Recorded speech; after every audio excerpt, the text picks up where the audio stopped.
அனைவருக்கும் இனிய மாலை வணக்கம். நான் உங்கள் பாஸ்கர் மேக்ஸ் யூடியூப் சேனல். இன்றைக்கி நம்ம என்ன பார்க்குறோம் அப்படின்னு ராமானுஜம் டெஸ்ட் பேட்ச் நம்ம பார்த்தோன்னா அகாடமிக்கில் போயிட்டுருக்கு. கிட்டத்தட்ட ஒரு ஆல்ரெடி அதுக்கு முன்னாடி ஒரு 3 பேட்ச், இப்போ ராமானுஜில் ஒரு 5ஆவது பேட்ச் ஆரம்பிச்சிட்ருக்கோம் குரூப் 4க்கு. ஓகேவா? ஸோ அது எவ்ரி சண்டே பார்த்தீங்கன்னா ஃபுல் டெஸ்ட்டு, அதாவது எல்லா டாப்பிக்கும் கலந்த மாதிரி ஃபுல் டெஸ்ட், ஒரு மெயின் எக்ஸாம் எப்படி இருக்குமோ அது மாதிரி வச்சுருக்கேன். போன கொஸ்டின் ஒரு மாணவர்கள் கொஞ்சம் ஃபீல் பண்ணாங்க, சார் கொஸ்டின்ஸ் கொஞ்சம் டிஃப்ரெண்ட் இருந்தது சார், போட முடியல அப்படின்னு. இந்த வாட்டி கொஞ்சம் ஈஸியாக கேட்டிருக்கேன் சார், வேறு ஒன்றும் இல்லை. ஸோ ஒரு வாரம் கொஞ்சம் கஷ்டமாகவும், இந்த வாரம் கொஞ்சம் ஈஸியாக கேட்டிருக்கேன். கொஞ்சம் வச்சு போகிற மாதிரி தான் இருக்கும் இந்த கொஸ்டின்ஸும். ஓகேங்களா? ரைட், ஃபஸ்ட்டு கொஸ்டின்ஸ் போகலாமா? இங்கே பாருங்கள், 3100க்கு 4 ஆண்டுகளில் குறிப்பிட்ட வட்டி விகிதத்தில் வரும் தனி வட்டி ரூபாய் 2900க்கு அதே காலத்தில் அதே வட்டி விகிதத்தில் தரும் தனி வட்டியை விட ரூபாய் 40 அதிகம் எனில் வட்டி விகிதம் என்ன அப்படின்னு கேள்வி கேட்குறாங்க. யூஸ்வலாக இந்த கேள்வி நம்ம எப்படி போடணும் அப்படின்னு கேட்டிங்கன்னா, தனி வட்டியோட வித்தியாசம் தான் கொடுத்துருக்காங்க. அதானே, இது இந்த அமௌண்ட்டுக்கு ஒரு தனி வட்டி, இந்த ஒரு தனி வட்டி. ஸோ வித்தியாசமாக சென்ட்ரா மைனஸ்னு போடுங்க, கூடுதல்னா சென்ட்ரா ப்ளஸ்ன்னு போடுங்க, வட்டி சமம் அப்படின்னா சென்ட்ரா ஈக்குவல்னு போடுங்க. ஸோ அவள் என்ன கொடுக்குறானோ அது மாதிரி போட்டோம்னா பிஎன்ஆர் பேண்டர் ஃபார்மில் போட்டிங்கன்னா ஆன்சர் கிடச்சிரும். ஓகேவா? ஸோ அது மாதிரி தான் போடணும். நான் கொஞ்சம் டிஃப்ரெண்ட்டாக போடுறேன் சார். என்னென்னா, தனி வட்டியை பொறுத்தவரைக்கும் இது ரெண்டுத்துக்கு என்ன டிஃப்ரென்ஸோ அந்த வட்டி தான் 40. இங்கே பாருங்கள், 3900க்கு 2000, அதாவது 3100க்கு 2900க்கு எவ்வளோ டிஃப்ரென்ஸ் இருக்கோ அதை அசலை வச்சுக்கிட்டு, ஓகேவா, வட்டி 40ன்னு போட்டால் ஆரோட வேல்யூ கிடச்சிரும். ஸோ அப்படியும் போடலாம். இல்லை சார், நான் சொன்னால first PNR by 100 minus PNR by 100 equal to 40, அந்த கான்செப்ட்லையும் போடலாம். முதல்ல இது ரெண்டுத்துக்கு டிஃப்ரென்ஸ் எடுக்கிறேன். இது ரெண்டுத்துக்கு எவ்வளோங்க டிஃப்ரென்ஸ் அப்படின்னு 2900 200 டிஃப்ரென்ஸ். அதானே, இதை அசலாக எடுத்துக்கிட்டேன். அப்போது பிஎன்ஆர் பை 100 ஈக்குவல் டு 40. அசல் எவ்வளோ? 200. என் எவ்வளோ?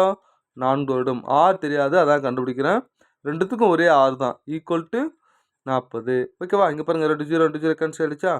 ஒரு நாள் 4, 10 நாள் 40, ஓ 2 2 ஐ 2 10, அவ்வளோதான் சார். ஸோ ஆரோட வேல்யூ என்ன அப்படின்னு கேட்டிங்கன்னா 5%. எங்கே இருக்குன்னா பாம்பே, பி தான் சரியான ஆன்சர். ஓகேவா? நான் இன்னொன்று சொன்னேன் இல்லையா, என்ன, பிஎன்ஆர் பை 100 ப்ளஸ் மைனஸ் சென்ட்ரா மைனஸ்னு வரணும்.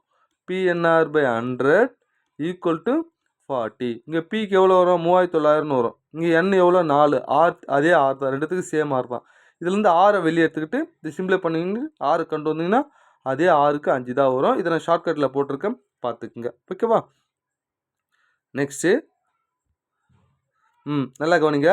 ஒரு தொகைக்கான வருடம் வட்டி முதல் 2 வருடங்களுக்கு, நல்லா கவனிக்கும், n ஈக்குவல் டு 2 இருந்தால் ஆர் எவ்வளோ? 4%. ரெண்டாவது, அடுத்த 4 வருடங்களுக்கு, ஸோ n ஈக்குவல் டு 4 இருந்தால் ஆர் எவ்வளோ அப்படின்னா 6%ன்னு கொடுத்துருக்காங்க, 6%. ஆகவும் 6 வருடங்களுக்கு மேல், அப்போ அடுத்து 8% எடுக்கணும். 6 வருடங்களுக்கு மேல் அப்படின்னு சொல்கிறாங்க. ஒரு குறிப்பிட்ட தொகைக்கான 9 வருடம், அப்போ மொத்தம் 9 வருஷம் தெரிஞ்சு போச்சு. இங்கே 4 2 6, அப்போ என்னுக்கு லாஸ்ட் எவ்வளோ? இன்னும் 4 2 6 3. ஏன்னா இது மொத்தம் கூட்டுங்க, 9 வருடம் இருந்தால் பாருங்கள், 4 4 2 6 6 3 9. இது லாஸ்ட்டு 3 நம்ம டேரெக்டாக கொடுக்கல. ஓகேவா? இந்த 6 வருஷத்துக்கு மேலே 8%னா மொத்தம் 9 வருட வட்டினா அப்போ என்னைக்கு எவ்வளோ? 3. சரி, தனி வட்டினா நாங்கள் ரெண்டுத்தையும் பெருக்கத்தான். 4 2 8, 4 6 24, 3 8 24. மொத்தம் கூட்டுங்க, 24 24 58 58 8 இவர் 8 16 பாருங்க, 24 24 48 48 8 56, அவ்வளோதாங்க. இந்த 56% தான் எவ்வளோன்னா 1120 இன்ட்டு 100ன்னு போட்டால் நமக்கு டைரெக்டாக அசல் கிடச்சிரும். ஓகேவா? இதை ஃபார்முலாவை போடலாம் sir. PNR by 100 plus PNR by 100 plus PNR by 100 equal to 1100, அப்படி தான் போடலாம். நான் ஷார்ட்கட்டில் போடுறேன். இங்கே பாருங்கள், ஓவர் 56 56, 2 56 112, அதானே, ஒரு 0, அவ்வளோதாங்க. இது மொத்தம் பேருக்குங்க 2000 ஆன்சர் கிடச்சிரும். அப்போ என்ன ஆன்சர்? பாம்பே, பி தான் சரியான ஆன்சர். ஓகேவா? பார்த்துக்குங்க. அடுத்தது இங்கே பாருங்கள், இன்ஸ்டால்மெண்ட் கணக்கு. இந்த இன்ஸ்டால்மெண்ட் கணக்கு நல்லா தெரிஞ்சு வச்சுக்கோங்க. தனி வட்டிலையும் வரும், கூட்டு வட்டியிலும் வரும். தனி வட்டி கணக்கு, கூட்டு ரெண்டுமே நான் சொல்லி கொடுத்துருக்கேன், நல்லா பார்த்துக்குங்க.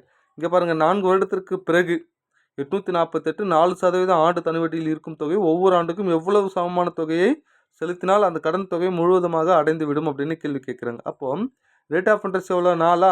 முதல்ல 100ன்னு எடுத்துக்கணும், அப்புறம் 104, அப்புறம் 108, அப்புறம் 112. புரியுதா சார்? முதல்ல அசல், இது 1 வருஷம் 2 வருஷம் 3 வருஷம் 4 வருஷம். ஏன்னா 4 வருடங்களுக்கு சொல்கிறாங்க, அந்த 4 நாளாக கூட்டிகிட்டே வரேன். ஏன் இந்த நாளை கூட்டுறேன்? 4%. இது மொத்தம் கூட்டுங்க, 8 2 10 14க்கு 4 மீதி 1, 2 424 அவ்வளோதான் சார். இங்கே பாருங்கள் 424 மடங்கு தான் 848. நமக்கு அந்த தவணை தொகை அசல் தானே வேணும், இன்ட்டு 100ன்னு போட்டால் முடிஞ்சு போச்சு. ஸோ 424 எத்தனை மடங்கு 848 வரும், 2 மடங்கு வரும். அப்போ 2 × 100 200 ஆன்சர். எங்கே இருக்குது, ஏ தான் சரியானது பார்த்துக்குங்க. ஓகேவா. நெக்ஸ்ட்டு அடுத்தது இங்கே பாருங்கள். இது பார்த்தீங்கன்னா 8th புக்கில் இந்த கொஸ்டின்ஸ் இருக்கும். ஏ ஆனவர் ஒரு வேலையை 45 நாட்கள் முடிக்கிறார். அவர் 5 நாள் மட்டும் தான் வேலை செய்கிறார். மீதி வேலையை பி ஆனவர் 24 நாட்கள் முடிக்கிறார். அந்த வேலையின் 80% இணைந்து முடிக்க 2 பேர் சேர்ந்து செய்யணும். அதில் 80% எத்தனை நாள் முடிப்பான்னு கேள்வி கேட்குறாங்க. இப்போ பாருங்கள், ஏ பி இங்கே முழு வேலை, இங்கே மீதி வேலைன்னு நான் போடுறேன். சரி, ஏ முழுசு எத்தனை 45. இன்னும் ரிமைண்டர் எவ்வளோக்கு 5 நாள் முடிச்சிட்டாங்க. மீதி எவ்வளோ, அப்போ 45ல் 5 முடிச்சிட்டாங்கன்னா மீதி 30. அந்த மீதியை தான் இங்கே போடணும். ஓகேவா, எல்லாம் புரிஞ்சுக்குங்க. ஏ முழுசாக 45, ஒரு 5 நாள் முடிச்சிட்டாரு. மீதி இருக்கிற ரிமைண்டர் ஒர்க்கு இங்கே போட்டு. சரி, பி ரிமைண்டர் ஒர்க்கு தானே எவ்வளோ 22. அப்போது பி முழுசாக எத்தனை, இந்த எக்ஸோட வேல்யூ கண்டுபிடிச்சா கணக்கை முடிஞ்சு போச்சுங்க. எக்ஸோட வேல்யூ அப்படின்னா என்ன, முதல்ல 2 பெருக்கிட்டு 30ஆல் டிவைட் பண்ண, கிராஸ் மல்டிப்ளிகேஷன், வேறு ஒன்றும் இல்லைங்க. இங்கே பாருங்கள் 45 × 24 டிவைட் 30. பாருங்கள் 45 24 போய்ட்டு 30 டிவைட் பண்ணிட்டேன். இதில் 6ஆல் கேன்சல் பண்ணலாமா, 5 30, 4 24, 1 5 5, 9 5 35, 45, 4 9 36. அவ்வளோதான் சார். ஏ தனியாக 45, பி தனியாக 36 முடிப்பார். 2 பேரும் சேர்ந்து மேலே பெருக்கி போடும், கீழே கூட்டி போடும் இல்லையா. ஏ முழுசாக 45 நாளில் முடிப்பார். பி முழுசாக இங்கே எவ்வளோ கண்டுபிடிச்சோம் 36, 36. கீழே 2த்தையும் கூட்டி போடும். இது யூஸ்வலாக உங்களுக்கு தெரியும். 2 பேர் சேர்ந்துனா கீழே கூட்டி போடும். 6 5 11 1, மீதி 1, 4 3 7 7 1 8. அவ்வளோதான் சார். 2 பேர் சேர்ந்து எத்தனை நாள் முடிப்பாங்க, இவ்வளோ நல்லா முடிப்பாங்க. ஆனால் 80% கேட்கறதால நான் இங்கே என்ன பண்ணுறேன் 80/100ன்னு போடுறேன் சார். அவ்வளோதான் சார். இதை சுருக்கிட்டா முடிஞ்சு போச்சுங்க ஆன்சர். இங்கே பாருங்கள், ஒரு 0 ஒரு 0, 2 நாள் 8, 4ஆல் கேன்சல் ஆகுது. ஒரு 0 ஒரு 0, 4 2 8, 5 2 10, 1 5 5, 9 5 45, 1 9 9, 9 9 81, 1 9 9, 4 9 36. அவ்வளோதான் சார். 4 நாள் 16 ஆன்சர் சார். எங்கே இருக்குது, பாம்பே சரியான ஆன்சர். ஓகேவா, பார்த்துக்குங்க. அடுத்தது 5வது கொஸ்டின். இது கொஞ்சம் டிஃப்ரெண்ட்டான கொஸ்டின் சார் இது. ஓகேவா, இந்த மாடலில் சமீபத்தில் கேட்டுகிட்டே இருக்காங்க. பிக்யூ ஆகியோர் ஒரு வேலையை 60,75 நாட்கள் முடிக்கிறார்கள். இருவரும் ஒன்றாக இணைந்து ஒரு வேலையை ஸ்டார்ட் பண்ணுறாங்க. சில நாட்களுக்கு பிறகு, அப்போ அந்த சில நாட்களை தான் இப்போ நான் கண்டுபிடிக்க சொல்கிறாங்க. பி வேலையை விட்டு சென்று விடுகிறார். மீதமுள்ள வேலையை கியூ ஆனவர் 30 நாட்கள் முடிக்கிறார் எனில் வேலை தொடங்கியதிலிருந்து பி எத்தனை நாட்கள் வேலையை விட்டு சென்றார் அப்படின்னு கேள்வி கேட்குறாங்க. இது மாதிரி கேள்வி கேட்டால் சில பேர் டிஃப்ரெண்ட்டாக போடுவாங்க. நான் ஷார்ட்டாக போடுறேன் பாருங்க. முதல்ல 2 பேர் சேர்ந்து எத்தனை நாள் முடிப்பாங்க, மேலே பெருக்கி போடுவோம், கீழே கூட்டி போடுவோம். 2த்தையும் கூட்டினா எவ்வளோ 5 7 6 13 135. ஸோ இது இருக்கும். அடுத்தது கடைசியாக யார் முடிக்கிறா, கியூ முடிக்கிறார். கியூ தானே மீதி வேலை, கியூ தானே 30 நாளில் முடிக்கிறாரு. சரி, கியூ மொத்தம் எத்தனை நாள் முடிப்பார் 75, அந்த 75 போடுறோம். சரி, கடைசியாக கியூ 30 நாள் முடிச்சிட்டார் இல்லை மீதி வேலையா, அப்போ 75 - 30. ஸோ எவ்வளோ வேலை இன்னும் முடிக்க வேண்டியது இருக்குது மட்டும் பேலன்ஸ் வேலையை இங்கே கழிச்சு மேலே போட்டால் முடிஞ்சு போச்சுங்க. 75ல் 30 போச்சுன்னா 5 7 3 போச்சு 45. அவ்வளோதான் சார். 45. இந்த 45 எப்படி வருதுன்னு மட்டும் தெரிஞ்சுக்கிட்டாலே போதுங்க. மீதி வேலையை கியூ 30 நாளில் முடிக்கிறார் இல்லையா. கியூ மொத்தம் 75, இந்த 75ல் 30 கழிச்சா 45, அதை தான் இங்கே போட்டு அவ்வளோதாங்க. சுருக்கிட்டா ஆன்சருங்க. பாருங்கள் 75 75 கேன்சலா, 5ஆல் 9 5 45, 2 5 10, 7 5 35, 1 9 9, 3 9 27, 1 3 3, 2 3 6, 1 0. அப்போ ஆன்சர் என்ன 20 ஆன்சர். ஓகேவா, டைரெக்டாக டிஸ்டன்ஸ். ஸோ இந்த ஸ்டெப்பை நல்லா ஞாபகம் வச்சுக்கோங்க. இந்த மாடலில் நிறைய கேள்வி 2024 PDF பார்த்தீங்கன்னா நிறைய கேள்விகள் இதில் இருக்கும், பார்த்துக்குங்க. ஓகேவா, நமக்கு தேவை மெத்தட் தாங்க. அடுத்தது 6வது கொஸ்டின்ஸ். இது பார்த்தீங்கன்னா மீப்பெரு பொது வகுத்து HC அப்படின்னு கேட்குறாங்க. தட் மீன் GCD அப்படின்னாலும் HC பண்ணணும். ரெண்டுமே பார்த்தீங்கன்னா பல்லுறுப்புக்கோவையாக இருக்குது. இதை ஃபேக்டரேஷன் பண்ணுறது ரொம்ப சிரமம். அதானே, இது எப்படி போடலாம் அப்படின்னா சப்ஸ்டியூஷன் மெத்தட் யூஸ் பண்ணலாம் சார். 99% கணக்குகள் கரெக்டாக வரும். எப்பயாவது ஒன்று கொஞ்சம் வித்தியாசமாக வந்துடும். ஓகேவா, ஸோ நீங்கள் எக்ஸுக்கு வேல்யூ பெரும்பாலும் 3 போடுங்க. 2 ஆன்சர் எடுத்து 4 போடுங்க. எக்ஸுக்கு 3 எடுத்துக்கலாமா, 3ன்னு போகிறோம். 3 கியூப் 27, 3 ஸ்கொயர் 9 -3 + 2 இது மொத்தம் கூட்டுங்க. 29 36 36 ஒரு 2 38 38ல் 3 போச்சுன்னா 35. நெக்ஸ்ட் இதில் போடலாமா? 2x³ x³ 22 54 54 minus 3 square 80 45. இங்கே 3 5 பிறகு 3 15 -3 இது மொத்தம் கூட்டினீங்கன்னா என்ன வரும்னா 21ன்னு வரும் சார். அவ்வளோதான் சார். இது ரெண்டுக்கு ஹெச்சிஎஃப் எடுங்க. 35 21 எதாவது டிவைட் ஆகும். ஹெச்சிஎஃப் பண்ணோம்னா 7ஆல் தான் டிவைட் ஆகும். அப்போ ஹெச்சிஎஃப் 7. அவ்வளோதான் சார். இப்போ எக்ஸுக்கு 3 எடுத்தோம் இல்லையா, அந்த 3 எடுத்தும்போது இது 4 ஆப்ஷன்லையும் சப்ஸ்டியூட் பண்ணுங்கள். எங்கே 7 வருதுன்னு பாருங்கள், அதான் ஆன்சர். 3 போடுங்க. 3 3 9 -3 + 1 9 தானே 10 10ல் 3 போச்சுன்னா 7. இங்கேயே கரெக்டாக வருது. அப்போ இதான் ஆன்சர். இதில் செக் பண்ணலாமா? எக்ஸு 3 போட்டால் 9 + 3 + 1 13ன்னு வருது. இது கிடையாது. நம்மளுக்கு ஏன் 7ன்னு வரணும். எக்ஸுக்கு 3ன்னு போடுங்க. 9 -3 -1 9ல் 4 போச்சுன்னா என்ன வரும்? 5ன்னு வரும். அப்போ இதுவும் கிடையாது. இங்கே வாங்க. எக்ஸுக்கு 3 போட்டால் 9 + 3 -1 அப்போ என்ன வரும்? 9 3 12 12ல் 1 போச்சுன்னா 11 வரும். இதுவும் கிடையாது. இதாங்க சப்ஸ்டியூஷன் மெத்தட். ஓகேவா? எல்லாம் பார்த்துக்குங்க. அடுத்தது 7வது கேள்வி. 2 எண்களின் எல்சிஎம் ஆனது ஹெச்சிஎஃப் போல 36 மடங்கு. அவன் என்ன சொல்கிறானோ அதை அப்படியே எடுத்துக்கங்க. ஹெச்சிஎஃப்னு எடுத்துக்கிட்டேன், எல்சிஎம்னு எடுத்துக்கிட்டேன். ஓகேவா? ஹெச்சிஎஃப் எக்ஸ்னா 36 மடங்கு 36 எக்ஸ்ன்னு போட்டுக்கிட்டேன். சார் நல்லா புரிஞ்சுக்குங்க. எப்பவுமே எல்சிஎம் ஹெச்சிஎஃப்போட மடங்கில் தான் இருக்கும். இங்கே 10னா 10ஓட மடங்கில் தான் இருக்கும். 10ஓட மல்டிபிள் 8னா 8ஓட பெருக்குத்தொகையில் தான் இருக்கும். அதான் விதி. ஓகேவா? சரி, அடுத்தது அவற்றின் பெருக்கல் பலன் அதுதானே 3600. பெருக்கல் பலன் அவற்றை அப்படின்னா இது ரெண்டுத்தையும் பெருக்கிறேன். ஓகேவா? கூட்டு சொன்னால் கூட்டிக்கணும், கழிக்க சொன்னால் கழிக்கணும். சில கணக்கில் டிஃப்ரென்ஸ் சொல்லுவாங்க, சில கணக்கில் கூட்டல் சொல்லுவாங்க, சில கணக்கில் பெருக்கல்னு சொல்லுவாங்க. இங்கே பெருக்கல்னு சொல்கிறாங்க, பெருக்கிறேன். பெருக்குனா 36x² = 3600. இவங்க 36 கேன்சல் 1 மடங்கு 100ன்னு வருமா? அப்போ x² 100ன்னா அப்போ எக்ஸோட வேல்யூ என்ன? 10. அவ்வளோதான் சரி. எக்ஸோட வேல்யூ 10 மேலே போட்டு என்ன வரும்? 10ன்னு வரும். 360. இதே கணக்கில் கொஞ்சம் வேறு மாதிரி கூட டிஎன்பிசியில் கேட்டிருப்பாங்க. என்னென்னா 2 எண்களுடைய ஹெச்எஃப் 36 மடங்கு. ஓகேவா? அவற்றின் பெருக்கல் பலன் 3600. அதில் ஒரு எண் 120 எண்ணில் மற்றொரு எண் கேட்டால் ஹெச்எஃப் தெரிஞ்சு போச்சு, எல்சிஎம் தெரிஞ்சு போச்சு. ஒரு எண்ணால் டிவைட் பண்ணிட்டா இன்னொரு எண் கிடச்சிரும். ஸோ அது மாதிரி கேள்விகள் வரும், பார்த்துக்குங்க. அப்போ இங்கே ஆன்சர் என்ன அப்படின்னா ஹெச்எஃப் வெறும் 10 தான் சரியான ஆன்சர். ஓகேவா? பார்த்துக்குங்க சார். அடுத்தது 8வது கொஸ்டின்ஸ். இங்கே பாருங்கள். ஒரு தேர்வில் 80% மாணவர்கள் ஆங்கிலத்திலும் 85% கணிதத்திலும் 75% மாணவர்கள் இரண்டிலும் தேர்ச்சி பெற்றுள்ளனர். பாஸ் அதானே. இப்போ பாஸ் மட்டும் நான் எடுத்துக்கிறேன். ஸோ 85 மேக்ஸு, 75 இங்கே பாருங்கள் 80 85 75 ரெண்டும் அப்படின்னு சொல்கிறாங்க. ஒரு தேர்வில் 80% மாணவர்கள் ஆங்கிலீஷ்னா இங்கிலீஷ். ஓகேவா? 2வது மேக்ஸு, அடுத்து 2த்துலேயும் போத், 2த்துலேயும் இந்த 2 சப்ஜெக்ட்னு மட்டும் நான் மைனஸ்லையும் போடுறேன். ஓகேவா? அவ்வளோதாங்க. இது ரெண்டுத்தையும் கூட்டிகிட்டு 75 கழிச்சிருங்க. அப்போ 85ல் 75 போச்சுன்னா 10 10 ஒரு 80 எவ்வளோ? 90. அப்போ பாஸ் எவ்வளோ அப்படின்னா 90%. இப்போ ஃபெயில் எவ்வளோ? 10%. இந்த 10% தான் இங்கே எவ்வளோ? 40 மாணவர்கள் தோல்வி அடைந்திருக்குன்னு சொல்கிறாங்க. அப்போ 10% தான் 40 இன்ட்டு 100% போட்டால் மொத்த மாணவர்கள் கிடச்சிரும். ஒரு 0 ஒரு 0 4 × 100 400 ஆன்சர். எங்கே இருக்குன்னா சி தான் சரியானது. ஓகேவா? பார்த்துக்குங்க.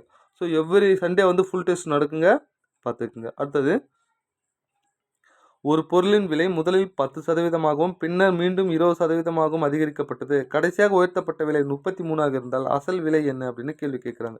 முதல்ல 100ன்னு எடுத்துக்கிட்டேன். 10% அதிகரிக்கிறது 110/100. ரெண்டாவது 20% அதிகரிக்கிறதுனா 120/100. இங்கே பாருங்கள் 2 0 2 0 கேன்சல் ஆகிடுச்சா? இது ஒரு 0 இந்த ஒரு 0 கேன்சல் ஆகிடுச்சா? இப்போ 12 11 பிறகு என்ன வரும்? 2 2 1 332. 100 132 மாறி இருக்கு அப்படின்னா எவ்வளோ அதிகரிச்சிருக்கு? 32% அதிகரிச்சிருக்கு. அதானே கழிக்கிறேன். -100ன்னு போட்டோம்னா 32%. அவ்வளோதாங்க. இந்த 32% தான் 33 இன்ட்டு 100ன்னு போட்டோம்னா நம்மளுக்கு ஆன்சர் கிடச்சிரும். ஓகேவா? புரியுதாங்க என்னன்றத? ஸோ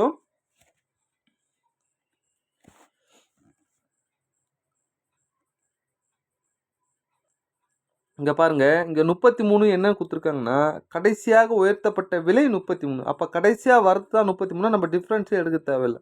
இந்த 132 தான் இந்த அமௌண்ட்டு அதானே. அப்போது 132 அமௌண்ட்டு தான் 33 அப்படின்னா 100 மடங்கு எவ்வளோ சொல்கிறது புரியுதுங்களா? ஏன்னா கடைசி விலை தான். அப்போ லாஸ்ட்டாக வர விலை எவ்வளோ? அந்த 132 அவ்வளோதான் சார். இதை சுருக்கிட்டோம்னா ஆன்சர். எப்படி சுருக்கலாம்? 4ஆல் அடிக்கலாமா? 25 நாள் 100, இதனால் 3 நாள் 12, மீதி 1, 3 நாள் 12, அவ்வளோதாங்க. 33 அடிப்பட்டு போச்சுன்னா 25 ஆன்சர். எங்கே இருக்குது?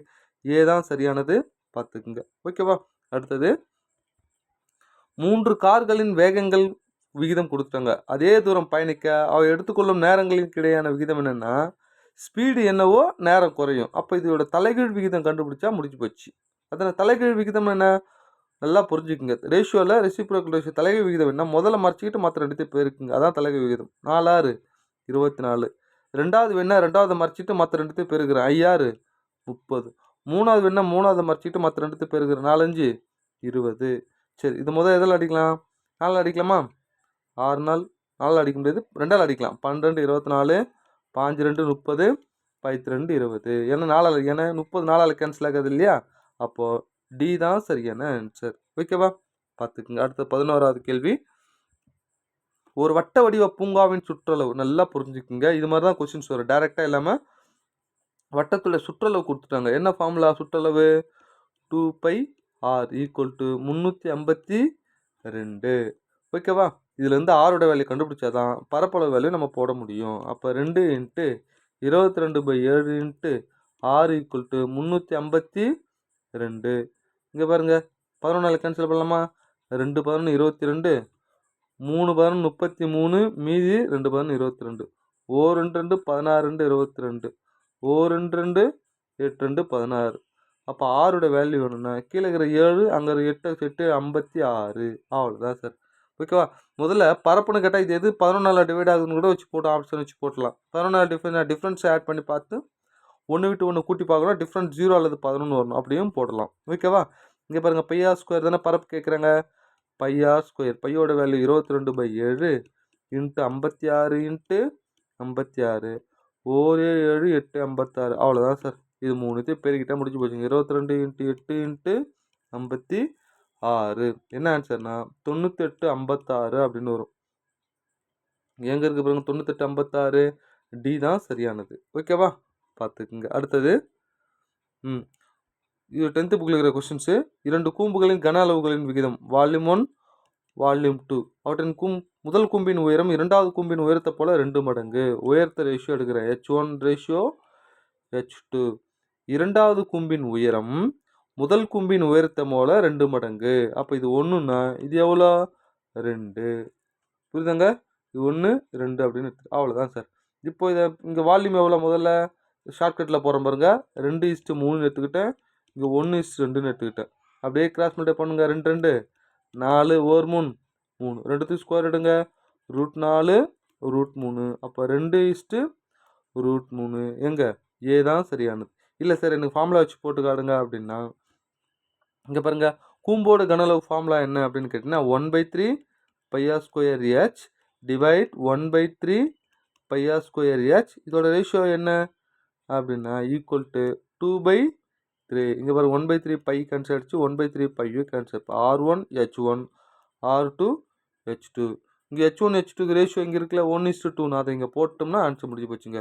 இங்கே பாருங்கள், R1 ஸ்கொயர் இன்ட்டு H1ஓட ரேஷியோ என்ன? 1. R2 square into H2 value 2 = 2 3. அவ்வளோதாங்க. இந்த 2 மேலே மல்டிப்ளை பண்ணி 1 டிவைட் பண்ணிட்டு அதே தான் வரும்.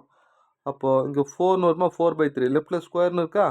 அப்போ R1/R2 வேணும்னா √4/3. அப்போ என்ன வரும்? 2:√3. அதே ஆன்சர் தான் வரும். ஸோ ஷார்ட்கட்லேயும் போட்டு கொடுத்துருக்கேன், ஃபார்முலா வச்சும் போட சொல்லியிருக்கேன், பார்த்துக்குங்க. ஓகேவா?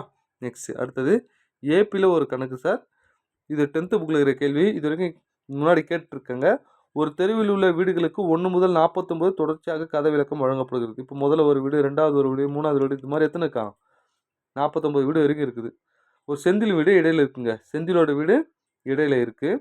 செந்தில் வீட்டுக்கு முன்னதாக வீடுகளில் உள்ள கதை விளக்கங்களின் கூட்டுத்தொகை செந்தில் வீட்டிற்கு பின்னதாக உள்ள கதை விளக்கங்களின் கூட்டுத்தொகைக்கு சமம் எனில், அப்போது செந்திலோட வீடு இங்கே இருக்குது. இது முன்னாடிக்கிற மொத்த கதை விளக்கம் கூட்டுறோம், பின்னாடிக்கிற மொத்த கதை விளக்கம் கூட்டுறோம், ரெண்டும் சமமாக இருக்குது எனில் செந்திலோட கதை விளக்கம் என்ன? இது ஷார்ட்கட்டில் டைரெக்டாக போடலாம். நல்லா கவனிங்க. என்ன ஃபார்முலாண்ணா n/n+1/2. இந்த மாடலில் எந்த கேள்வி கேட்டாலும் இந்த ஃபார்முலாவில் போட்டால் முடிஞ்சு போச்சுங்க. புக்கில் வேறு மாதிரி போட்டிருப்பானுங்க. 49 × 50 / 2. 2 2 25 2 50. அவ்வளோதாங்க. சரி, சிம்பிளை பண்ணுங்க. 49 × 25 7 × 5 7 35 ஆன்சருங்க. எங்கே இருக்குது? பாம்பே தான் சரியானது. ஓகேவா? ரைட். அடுத்தது, ஒரு நெட் ஆண்டில் லீப் ஆண்டில் 53வது வெள்ளிக்கிழமைகள் அல்லது 53வது சனிக்கிழமைகள் வருவதற்கான நிகழ்த்தகவு என்ன? முதல்ல 53 வெள்ளிக்கிழமை கண்டுபிடிக்கணும், 53 சனிக்கிழமை கண்டுபிடிக்கணும், 2 இடத்துல காமனாக இருந்தால் கழிக்கணும். ஓகேவா? சரி, லீப் ஆண்டு 366. இதை நான் 7ஆல் டிவைட் பண்ணுறேன். 35 மீதி 1 16 2 14 மீதி 2 நாள். இந்த மீதி 2 நாள் என்ன வரும்? மொத்தம் 52 வாரம் 7 நாட்கள், அதாவது 2 நாட்கள்.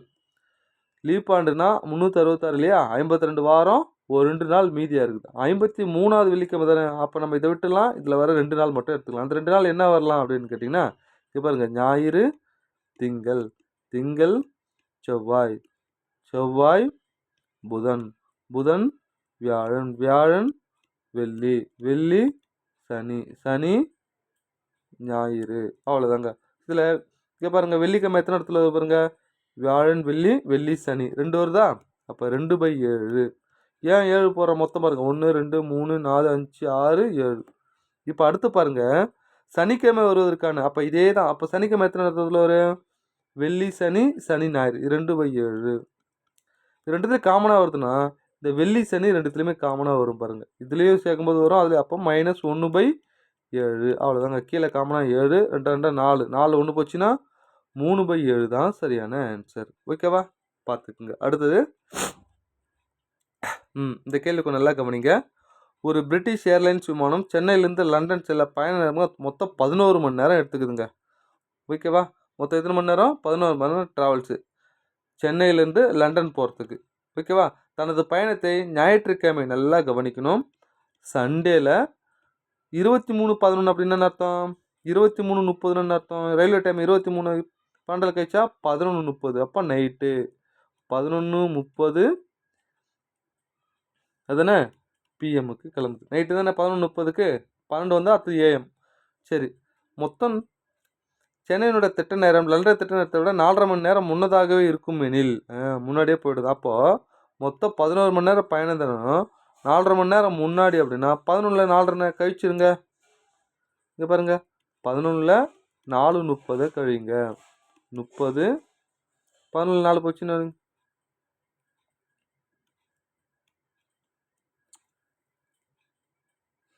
இங்கே பாருங்கள், 11லேருந்து 4:30 கழிக்கிறது உங்களுக்கு சிரமமாக இருக்கும். இந்த 11 எப்படி எடுத்துக்கலாம் அப்படின்னு கேட்டிங்கன்னா, 10:60லேருந்து 4:30 கழிக்கிறேன். 10:60 11 சொல்லலாம். இது பாருங்கள், 60 30 போச்சுன்னா 30. 10ல் 4 போச்சுன்னா எவ்வளோ? 6. அப்போ பயண மணி நேரம் 6:30 மணி நேரம் கணக்கு எடுத்துக்கணும். ஓகேவா? இப்போ பாருங்கள், சண்டே நைட்டு 11 மணிக்கு கிளம்புது. அப்போ 6 மணி நேரம் என்ன கணக்கு பண்ணி பாருங்கள், எத்தனை வரும் அப்படின்னு கேட்டிங்கன்னா 6:30. அப்போ 6:30 மணிக்கு நீங்கள் எடுத்து பாருங்கள். 11 மணிக்கு நைட்டு 11 மணிலேருந்து என்ன வரும்னா 12 1 2 3 4 5 ஒரு ½ அன் ஹவர் 1. ஓகேவா? அப்போ 6. அப்போ என்னன்னா மண்டே தான் வருங்க. ஓகேவா? அப்போ ஆன்சர் என்ன அப்படின்னு கேட்டிங்கன்னா,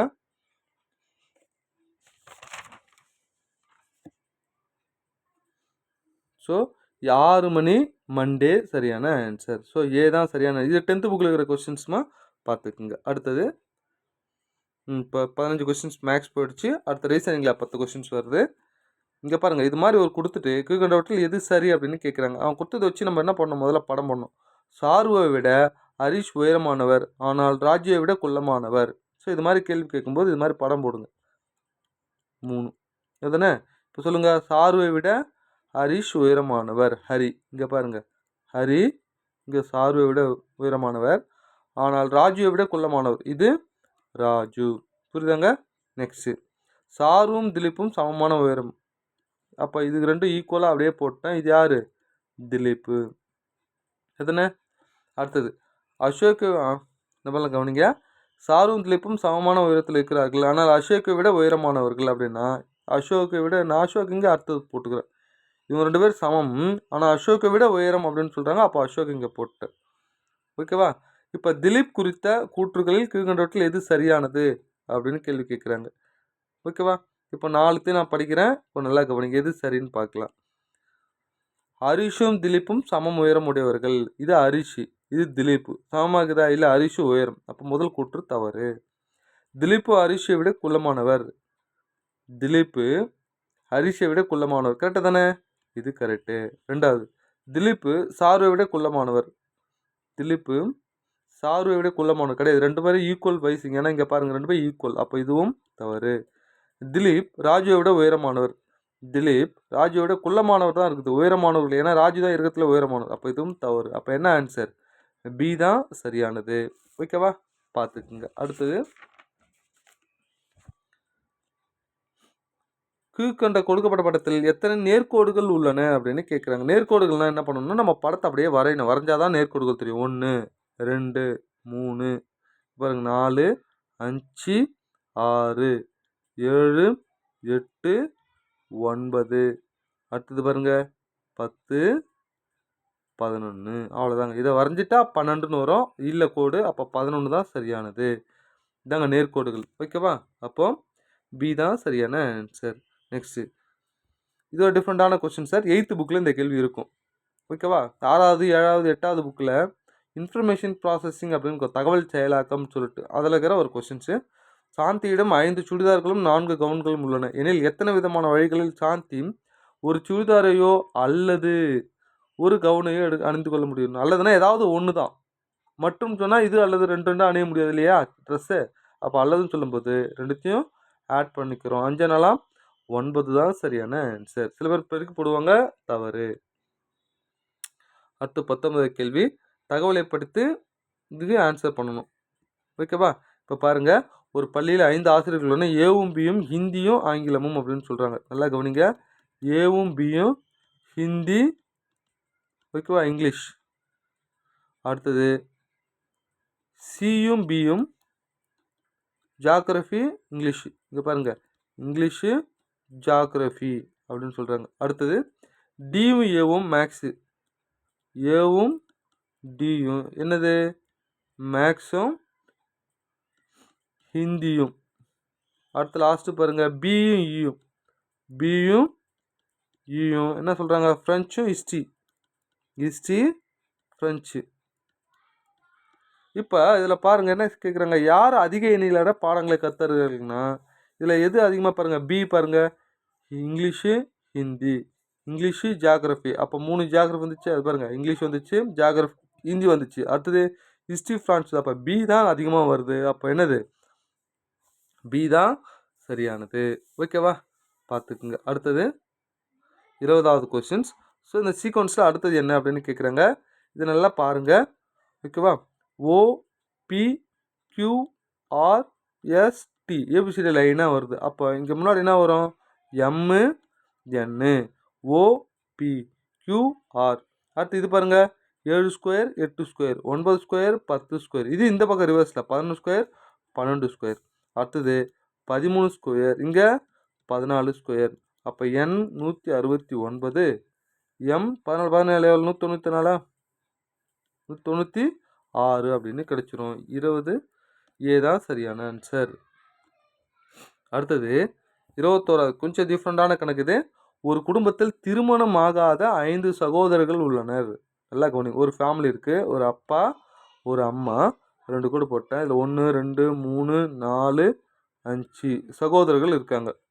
இதெல்லாம் யார்? சகோதரர்கள். 5 சகோதரர் இருக்காங்க. அடுத்து என்ன சொல்கிறாங்க? ஒவ்வொரு சகோதரருக்கும் ஒரு சகோதரி ஒரு தாய் உயிருடன் உள்ளனர். அப்போ இவருக்கு ஒரு தாய் ஒரு சகோதரர், ஒரு தாய் ஒரு சகோதரர், இவருக்கு ஒரு தாய் அப்படின்னா ஓகேவா? அது குடும்பத்தில் உள்ள மொத்த பெண்கள்னா 2 4 6 8 10 அப்படின்னு சொல்லிடக்கூடாதுங்க. ஏன்னா இந்த ஃபேமிலியில் 5 பிரதர்ஸுக்கு கூட யார் இருக்கா? ஒரே ஒரு சகோதரி மட்டும் இருக்காங்க. இந்த சகோதரி எல்லா பிரதர்ஸ்னு சொல்லும்போது இந்த சகோதரி எல்லாருக்கும் சகோதரி தான். இந்த தாய் எல்லாருக்கும் தாய் தான். ஓகேவா? அப்போ ஆன்சர் என்ன? அந்த குடும்பத்தில் மொத்த பெண்கள் எத்தனை? 2 பெண்கள் தான். ஓகேவா? பார்த்துக்குங்க. அடுத்தது இங்கே பாருங்கள், 2 பைகளில் வாழைப்பழங்கள் உள்ளன. அதுதானே? ஓகேவா? என்ன சொல்கிறாங்க அடுத்தது, முதல் பையில் உள்ள பழங்கள் இரண்டாவது பையில் உள்ள பழங்களை விட 1/3 மடங்கு அதிகமாகும். முதல் பையில் பழங்களை விட 3 பழங்கள் குறைவானதால் முதல் பையில் உள்ள பழங்களை காண்க அப்படின்னு சொல்கிறாங்க. இப்போ முதல் பை அப்படின்னு எடுத்துக்கிறேன், எவ்வளோ அப்படின்னா இங்கே இரண்டாவது பை அப்படின்னு எடுத்துக்கிறேன். என்ன சொல்கிறாங்க, முதல் பையில் பழங்கள் இரண்டாவது பையில் பழங்கள் 1/3 மடங்கு. அப்போ இது எக்ஸ்ன்னு எடுத்துக்கிட்டோம்னா இது என்ன வரும், x/3 + ஒரு எக்ஸு அதிகம் சொல்கிறான் இல்லையா. இங்கே பாருங்கள், இது எக்ஸுன்னா இது x/3 + எக்ஸு. இது ரெண்டுத்தையும் கூட்டுங்க, 4x/3. இது ரெண்டுத்துக்கு வித்தியாசம் தான் 3. அவ்வளோதாங்க. இங்கே பாருங்கள், 4x/3 - x = 3. 4x இந்த 3 கிராஸ் மல்டிப்ளை பண்ணிக்கலாமா, பண்ணிட்டோம்னா 4x - 3x / 3 = 3. அப்போ எக்ஸு இந்த 3 இங்கே பெருக்கிட்டா 3 9. அவ்வளோதான் சார், பி தான் சரியானது, பார்த்துக்குங்க. ஓகேவா. நெக்ஸ்ட் அடுத்தது 23வது கொஸ்டின்ஸ், டைரக்ஷன் சம்ஸ். நல்லா கவனிங்க, மனோகர். இது மாதிரி டைரக்ஷன் கொஸ்டின்ஸ் கேட்டால் இது மாதிரி போட்டுருங்க. இது கிழக்கு எப்பவுமே, இது மேற்கு அப்படின்னு சொல்லுவோம், இது வடக்கு, இது தெற்கு. தன் வீட்டிலிருந்து வடப்புறமாக செல்கிறார். வடப்புறம் அப்படின்னு என்ன, வடப்புறம் அப்படின்னா வடதுபுறம் கிடையாது, வலப்புறம். அதுதான் வந்து சேர்த்து சொல்லும்போது இந்த வடப்புறம் அப்படின்னு சொல்லுவாங்க. ஓகேவா. வடப்புறமாக வலதுபுறம் அப்படின்னா என்ன அர்த்தம் அப்படின்னு கேட்டிங்கன்னா, தன் வீட்டுக்கு செல்ல தன் வீட்டிலேருந்து வலப்புறமாக அப்படின்னா இங்கே பாரு, இங்கே நிற்கிறாருன்னா இது வலதுபுறம், இது இடதுபுறம். அப்போ இந்த பக்கம் போகிறார். எவ்வளோ அப்படின்னா 100. அதானே. ஸோ இது முடிஞ்சிச்சு. பின்னர் வலப்புறம் திரும்பி 400. பின்னர் வலப்புறம்னா இந்த பக்கம் திரும்புகிறார். எவ்வளோ 400. இந்த பக்கம் வர்றார். இந்த 400 முடிஞ்சிச்சு. மீண்டும் வலப்புறம் திரும்பி 400. மீண்டும் வலப்புறம் அப்படின்னா அப்படியே நல்லா தெரிஞ்சுங்க. வலதுபுறம்னா கிளாக் வைஸ். 400 அப்படின்னா இங்கே பாருங்கள், இது வரைக்கும் ஒரு 100னா இதுவும் 100ஆ. அப்போ 400 என்ன ஆகட்டும், கொஞ்சம் எக்ஸ்ட்ரா போவோம். இங்கே 300. ஸோ இங்கே வந்து நிற்கிறார். அதானே. இப்போ சொல்லுங்கள், நண்பனின் வீட்டுக்கு போகிறார். நண்பனின் வீடு எந்த திசையில் உள்ளது, எவ்வளோ தூரத்தில். இது எந்த திசை, தென்மேற்கு. தென்மேற்குன்னா இது ஈஸ்ட்டு, இது வெஸ்ட்டு, நார்த்து, சவுத்து வெஸ்ட்டு தான். அப்போ சவுத் வெஸ்ட்டு. இந்த டிஸ்டன்ஸை கண்டுபிடிக்கணும். இந்த டிஸ்டன்ஸ் என்னென்னங்க பாருங்கள், இது 400. ஏன்னா இந்த 400 தான், இந்த 400, இது 300. 400க்கும் 300க்கும் பிதாகரஸ் யூஸ் பண்ண என்ன வரும், இங்கே பாருங்கள், 4 3 எடுத்துக்கலாம். 4 ஸ்கொயர் + 3 ஸ்கொயர். 4 square 16, 3 square 9, 25. அப்போ 5. அப்போது ஒரு 100 பெருக்கிட்டு என்ன வரும், 500. நீங்கள் 400க்கும் 300க்கும் வர்க்கம் எடுத்து பிதாகரஸ் யூஸ் பண்ணால் இங்கே என்ன வரும், 500ன்னு வரும். அப்போது 500 மீட்டர் சவுத் வெஸ்ட்டு எங்கே இருக்குது, பி தான் சரியானது. ஓகேவா, பார்த்துக்குங்க. அடுத்தது இங்கே பாருங்கள், நான் சந்தையிலேருந்து ஒரு புதிர் கணக்கு மாதிரி இப்போ சமூகத்திலலாம் கேட்குறாங்க இல்லையா, சந்தையிலேருந்து ஒரு பையில் பழங்களை வாங்கி வந்தேன். பையை பார்த்த என் மகள் பழங்கள் எண்ணிக்கையை கேட்டால் 15 தவிர ஆரஞ்சு பழங்கள், 20 நீங்களாக மாம்பழங்கள், 25 நீங்களாக வாழைப்பழங்கள் என கூறினேன். பையில் இருந்த பழங்கள் மொத்தம் எத்தனை. இந்த மொத்தம்ன்றத நான் என்ன பண்ணுறேன், எக்ஸ்ன்னு எடுத்துக்கிறேங்க. ஓகேவா. 15 தவிர ஆரஞ்சு, 15 தவிரனா 15 கழிச்சிட்றேன். அப்போ x - 15. நெக்ஸ்ட்டு 20 தவிர மாம்பழங்கள், அப்போ x - 20. அடுத்து 25 நீங்களாக வாழைப்பழங்கள், அப்போ x - 25. இது மொத்தம் தான் எக்ஸ். இது புரியுதா பாருங்க. இது வரைக்கும் ஒரு பழம், இது வரைக்கும் பழம் நீங்களாக அப்படின்னா கழிச்சிடறேன். 20 வரைக்கும் ஒரு பழம், 3 பயிர்னு கூட்டம், அதான் எக்ஸு. இது மொத்தம் கூட்டுங்க, 3x. 25 20 எவ்வளோ, 45. 45 ஒரு 15 60. அதுதானே, -60 = எக்ஸ். எக்ஸை உள்ள கொண்டு வாங்க, நம்பரை கொண்டு வாங்க. அப்போது 3x - x = 60. 2x = 60. 2 2 32 60. அப்போ எக்ஸோட வேல்யூ என்ன, 30 சரியானது. டி தான் சரியான ஆன்சர். ஓகேவா, பார்த்துக்குங்க. அடுத்தது லாஸ்ட்டு கொஸ்டின். இதை ரீசனிங்காக யோசிச்சு போடணும். ஸோ இதில் பார்த்தீங்கன்னா எப்படி வேணால் வரலாங்க. இந்த என்ன இங்கே லாஜிக்கில் என்ன, இது ரெண்டுத்தையும் கூட்டினாலே இங்கே வருது, இது ரெண்டுத்தையும் கூட்டினாலே இங்கே வருது. அப்போ இது ரெண்டுத்தையும் கூட்டினா என்ன வரும்னா 3 8 83 சரியான ஆன்சர். ஓகேவா. ஸோ ஏ தான், பார்த்துக்குங்க. வாழ்த்துக்கள். தேங்க்யூ.